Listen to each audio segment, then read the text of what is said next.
Welcome to four sides TV. నేను Revathi. Gaza యుద్ధం కారణంగా 2 ఏళ్ల విరామం తర్వాత 2025లో బెత్లెహేమ్లో తిరిగి క్రిస్మస్ సంబరాలు మొదలయ్యాయి. ఇజ్రాయెల్ గాజా యుద్ధం క్రిస్మస్ వేడుకలపై తీవ్ర ప్రభావం చూపింది. క్రిస్మస్ సీజన్ వేడుకలు ప్రారంభించడానికి బెత్లెహేమ్లోని మేంజర్ స్క్వేర్లో భారీ క్రిస్మస్ ట్రీని వెలిగించారు. గత 2 ఏళ్లలో సంభవించిన పరిస్థితుల కారణంగా ఈ వేడుకలు జరగలేదు, కానీ ఇప్పుడు మళ్లీ మొదలయ్యాయి. ప్రతి సంవత్సరం లక్షలాది మంది సందర్శించే ఈ వేడుకలో సంగీత కార్యక్రమాలు, ప్రార్థనలు, లైట్ షో వంటి అద్భుతమైన క్షణాలు చోటు చేసుకున్నాయి. యేసుక్రీస్తు జన్మస్థలమైన బెత్లెహేమ్లో గాజాపై ఇజ్రాయెల్ యుద్ధం సృష్టిస్తోన్న విధ్వంసం మధ్య 2 ఏళ్ల తర్వాత క్రిస్మస్ ట్రీ వెలుగులు విరజిమ్మాయి. ఈసారి క్రిస్మస్ వేడుకలను కేవలం మతపరమైన ప్రార్థనలు, సంప్రదాయాలకే పరిమితం చేశారు. ఈ సంబరాలు పాలస్తీనియన్లపై ఓవైపు ఆశను చిగురింపజేస్తే మరోవైపు ఆవేదనను నింపుతున్నాయి.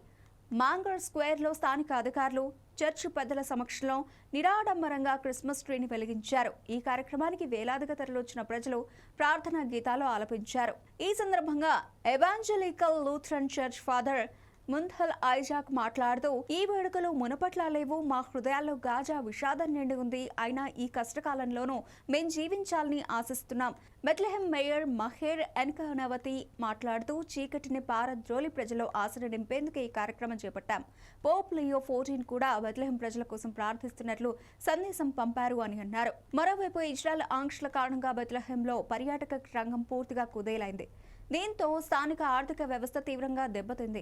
ఆదాయం లేకపోయినా రాబోయే రోజుల్లో అంతా మంచి జరుగుతుందన్న ఆశతోనే వ్యాపారులు కాలం వెళ్లదీస్తున్నారు. స్థానిక పర్యాటకాన్ని ప్రోత్సహించేందుకు బెత్లెహేమ్ ఛాంబర్ ఆఫ్ కామర్స్ ప్రయత్నిస్తోంది. ఇజ్రాయెల్లోని పాలస్తీనియన్లను బస్సులో ఇక్కడికి రప్పించేందుకు ప్రయత్నిస్తున్నప్పటికీ విదేశీ పర్యాటకుల రాక లేకపోవడంతో హోటళ్లలో ఆక్యుపెన్సీ కేవలం 20%గానే ఉంది. గాజా యుద్ధం కారణంగా భద్రతా పరిస్థితులపై ఆందోళనలు ఉన్నప్పటికీ పర్యాటక రంగాన్ని పునరుద్ధరించాలని స్థానికులు కోరుతున్నారు. గాజాలో జరుగుతున్న విధ్వంసం, మరణాల కారణంగా వేడుకల్లో ఆనందం కన్నా విషాదమే ఎక్కువగా కనిపిస్తోందని స్థానికులు చెబుతున్నారు. ఇది పర్యాటక నగరం, టూరిజం లేకుండా జీవితం లేదు అని స్థానిక గైడ్ ఒకరు పేర్కొన్నారు. పర్యాటకులు తిరిగి రావాలని కోరుకుంటున్నారు.